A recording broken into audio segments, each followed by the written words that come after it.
हमारे चैनल में आपका स्वागत है। तो जैसा कि हम लोग जानते हैं, जेसीईआरटी ने 10वीं बोर्ड परीक्षा के लिए मॉडल क्वेश्चन पेपर जारी किया है और आज हम लोग गणित के मॉडल प्रश्न को हल करने वाले हैं। तो इससे पहले मैं आपको कहना चाहूँगा कि यदि आप हमारे चैनल पर नए हैं तो चैनल को सब्सक्राइब करें, क्योंकि मैं फ्री में इसी प्रकार के कंटेंट को, इसी प्रकार के वीडियो बनाते रहता हूँ, जिससे कि आपको लाभ होगा, आपको बेनिफिट होगा।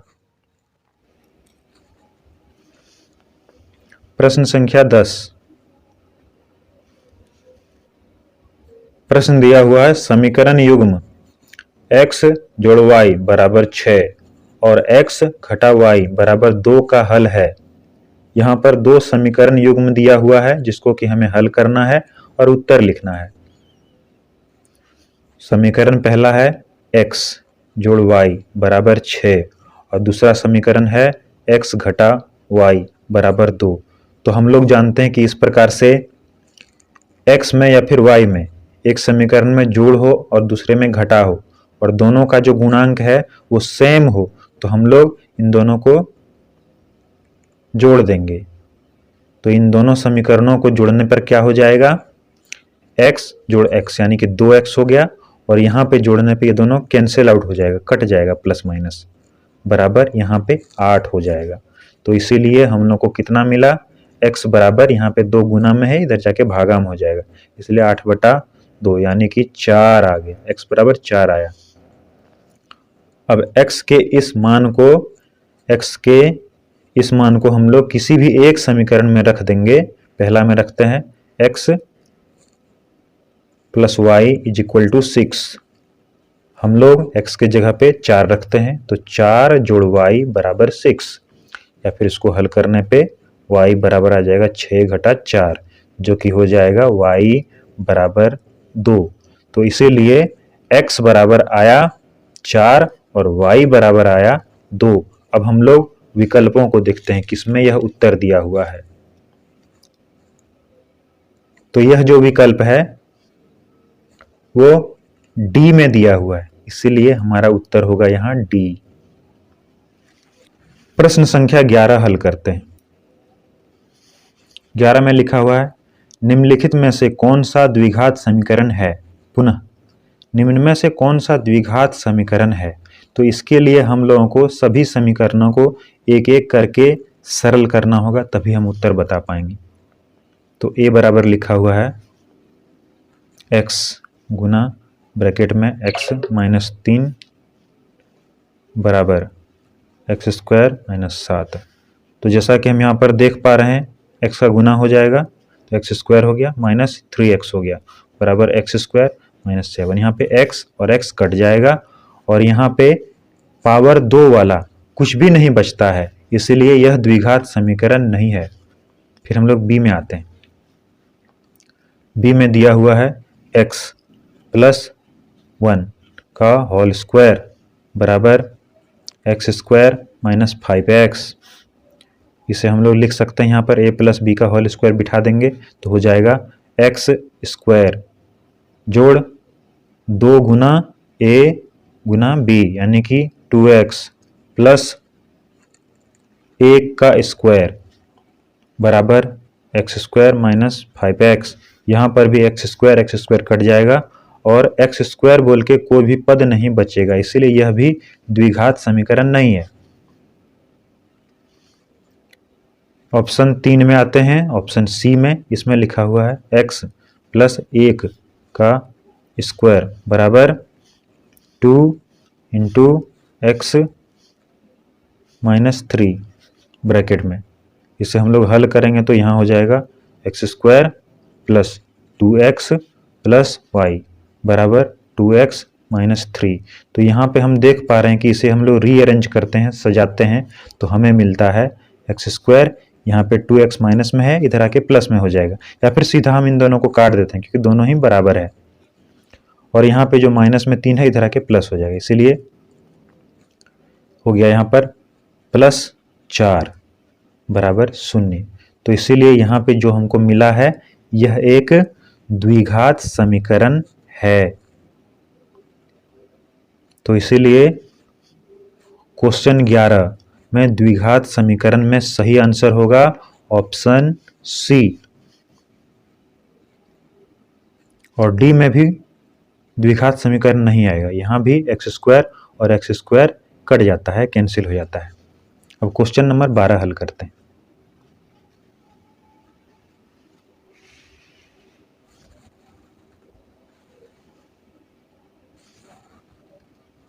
क्वेश्चन नंबर 12 में लिखा हुआ है द्विघात समीकरण एक्स स्क्वायर जोड़ एक्स घटा 1 बराबर 0 के मूलों की प्रकृति है। पुनः द्विघात समीकरण x square plus x minus 1 बराबर 0 के मूलों की प्रकृति है। तो हम जानते हैं कि मूलों की प्रकृति को पता करने के लिए हम क्या प्राप्त करते हैं, विविक्त कर। विविक्त कर, और विविक्त कर को इंग्लिश में डिस्क्रिमिनेंट बोला जाता है।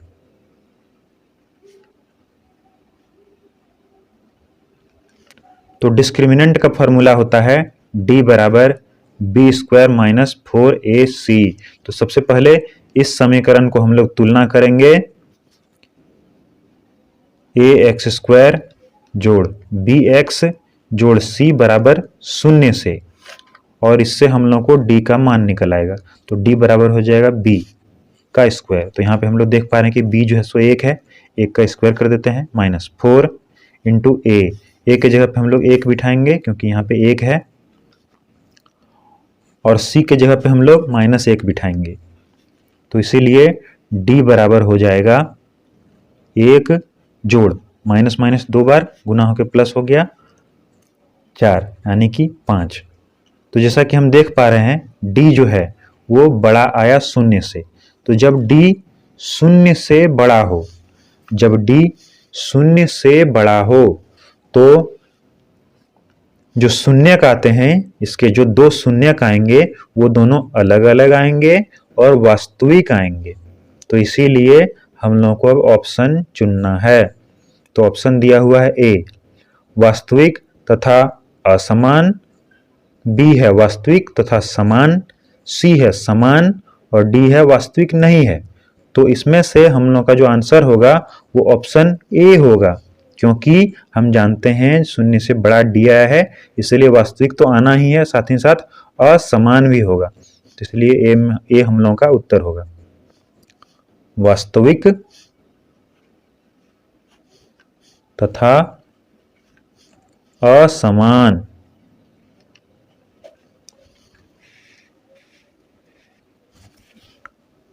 Question number 13। क्वेश्चन नंबर 13 में लिखा हुआ है ए एक्स स्क्वायर जोड़ बी एक्स जोड़ सी बराबर 0 के दो भिन्न वास्तविक मूल होंगे यदि। तो फिर से सेम चैप्टर का क्वेश्चन है द्विघात समीकरण का, कि यदि ये बहुपद, यदि ये एक द्विघात समीकरण है तो इसका भिन्न वास्तविक मूल कब होगा, ये हमें बताना है। तो इसमें टोटल 4 ऑप्शन दिया हुआ है। पहला है A B square minus 4ac छोटा होगा, यानी कि डी जो है वो 0 से छोटा होगा। दूसरा है बी स्क्वायर माइनस 4ac 0 के बराबर होगा। C B square minus 4ac 0 से बड़ा होगा, या फिर डी में इनमें से कोई नहीं। तो हम लोग इससे पहले देख चुके हैं कि डी से बड़ा होने पे यह कंडीशन होता है भिन्न भिन्न मूल आने का। तो इसीलिए इसका उत्तर जो है वो हो जाएगा सी, यानी कि डी बड़ा है 0 से। ये जो है डिस्क्रिमिनेंट ही है, विविक्त कर ही है, इसकी जगह पे हम लोग डी बिठा सकते हैं। आंसर हो गया इसीलिए सी।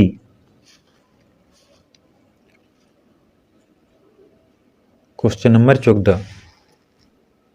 द्विघात समीकरण x square minus x plus 3 बराबर 0 का विविक्त कर क्या होगा। पुनः द्विघात समीकरण एक्स स्क्वायर घटा एक्स जोड़ 3 बराबर 0 का विविक्त कर क्या होगा? तो विविक्त कर का हम लोग फॉर्मूला जानते हैं, d बराबर होता है बी स्क्वायर माइनस 4ac।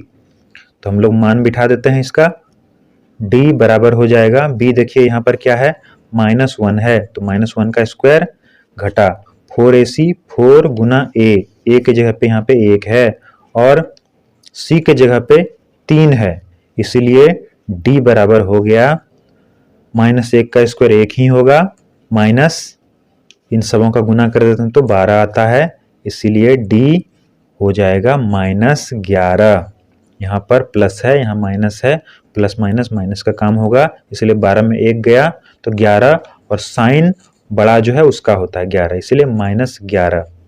अब हम लोग चेक करते हैं कौन सा ऑप्शन में -11 दिया हुआ है, तो विकल्प डी में हम यह ऑप्शन पाते हैं -11 का, इसलिए इसका उत्तर होगा D. Question number 15। Question number 15 में दिया हुआ है प्रथम पद ए तथा सार्वंतर डी वाले एपी का nवां पद निम्न में से चुने। यहां पे हमें बस एपी का सूत्र ही बताना है, जो कि हम जानते हैं कि यदि ए प्रथम पद हो और डी सार्व अंतर हो तो nवां पद हम लोग लिख सकते हैं ए एन बराबर ए जोड़ ब्रैकेट में n घटा 1 गुना डी। यही सूत्र होता है एपी में nवां पद पता करने के लिए। तो यह जो है देखते हैं कौन से ऑप्शन में दिया हुआ है, तो हम पाएंगे यह जो ऑप्शन है ये डी में दिया हुआ है, इसीलिए हमारा उत्तर होगा डी। क्वेश्चन नंबर 16 में लिखा हुआ है एपी 10,7,4 ... का 30वां पद क्या है? हम लोग को निकालना है 30वां पद, यानी कि ए 30 निकालना है हमें, तो हम फॉर्मूला में बिठाते हैं। तो सबसे पहले यहाँ प्रथम पद हम देख पा रहे हैं क्या है, 10 है, प्रथम पद 10 है, इसलिए 10 लिखेंगे। यहाँ पे देख सकते हैं फॉर्मूला, यही फॉर्मूला हमको यहाँ भी यूज करना। 10 हो गया, जोड़ ब्रैकेट में हम लोग को लिखना है n घटा 1, n कितना है 30 है, 30वां पद हम लोग को पता करना है, घटा 1, और d क्या होगा सार्व अंतर, और सार्व अंतर हम लोग कैसे निकालते हैं, दूसरे पद में पहले पद को घटाकर। तो 7 में यदि हम लोग 10 घटाएंगे तो आंसर कितना होगा 3 माइनस का, क्योंकि हम लोग कम में ज्यादा घटा रहे हैं, तो इसीलिए माइनस का 3 जो है वो डी हुआ।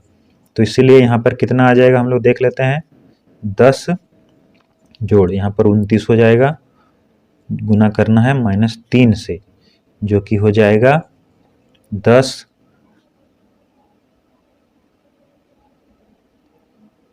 प्लस माइनस का गुना होने से माइनस होता है, इसलिए यहाँ पर हम लोग माइनस लिखेंगे, और 9 × 27 के साथ हाथ में 2 और 3 दूनी 6 और 2 8, जो कि बराबर हुआ -77 का। तो इसीलिए इसमें ए 30 जो है वो -77 निकला। तो हम लोग देखते हैं किस ऑप्शन में यह दिया हुआ है, तो हम पाएंगे कि यह जो है ऑप्शन सी में दिया हुआ है -77। क्वेश्चन नंबर 17 में लिखा हुआ है एपी, फिर से एपी का क्वेश्चन है 3, 8, 13, 18 ... का कौन सा पद 78 है। हमको चेक करना है कि ये जो 78 है ये कौन सा पद है, तो हम लोग मान लेंगे ये जो 78 है ये nवां पद है, यानी कि an है, तो इसीलिए माना an बराबर 78 है।